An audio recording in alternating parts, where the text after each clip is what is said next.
নমস্কার, বাঙালি রান্নাঘরে আপনাদের সবাইকে স্বাগত। আজ আমার রেসিপি ছানার কোপ্তা।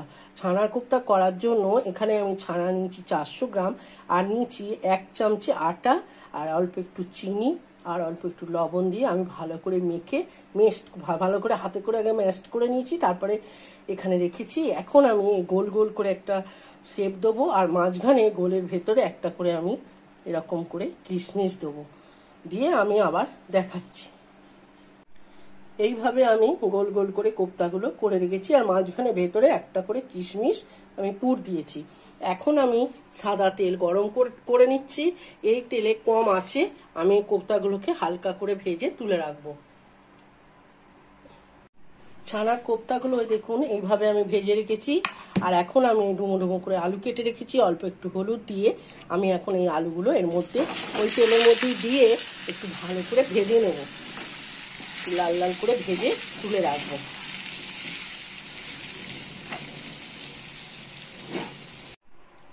আলুগুলো আমি দেখুন এইভাবে আমি লাল লাল করে একটু ভেজে তুলে নিয়েছি।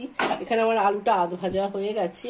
এখন আমি কড়াইয়ের তেলের মধ্যে দিলাম একটা তেজপাতা, আর দেব দুটো শুকনো লঙ্কা, একটু দারচিনি, 4টে ছোট এলাচ আর সাদা জিরে দিয়ে আমি আর এখন এটা নাড়বো। এর থেকে সুন্দর একটা স্মেল আসবে।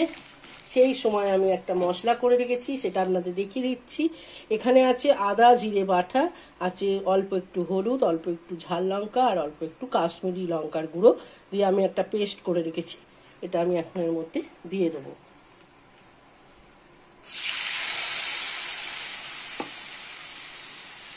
দিয়ে মশলাটা আমি খুব ভালো করে কষাবো। আর এখন যেটা দিয়ে দেবো মশলার সাথে একটা বড় টমেটো আমি এর মধ্যে কেটে রেখেছি, এটা আমি দিয়ে দিলাম। দিয়ে এর সাথে আমি খুব ভালো করে এখন মশলার সাথে টমেটোটা ভালো করে কষতে দেবো। আমার মশলাটা কষানো হয়ে গেছে। এখানে আমি একটু অল্প গরম জল অ্যাড করেছি। এখন আমি দেবো ভাজা আলুগুলো, আমি এর মধ্যে সব দিয়ে দেবো। দেওয়ার পর আরেকটু আমি এটাকে আলুগুলোকে আমি সিদ্ধ করতে দেবো। আর এখানে আমি দেবো পরিমাণ মতো লবণ দিলাম, আর দেবো পরিমাণ মতো অল্প একটু চিনি। যেহেতু এটা নিরামিষ রান্না, এতে চিনিটা দিলে একটু স্বাদের এটা বজায় থাকে আর কি, স্বাদটা ভালো হয়। আমি অত গুছিয়ে বলতে পারি না। এবার আমি এটাকে ঢাকনা চাপা দিয়ে সিদ্ধ হতে দেবো।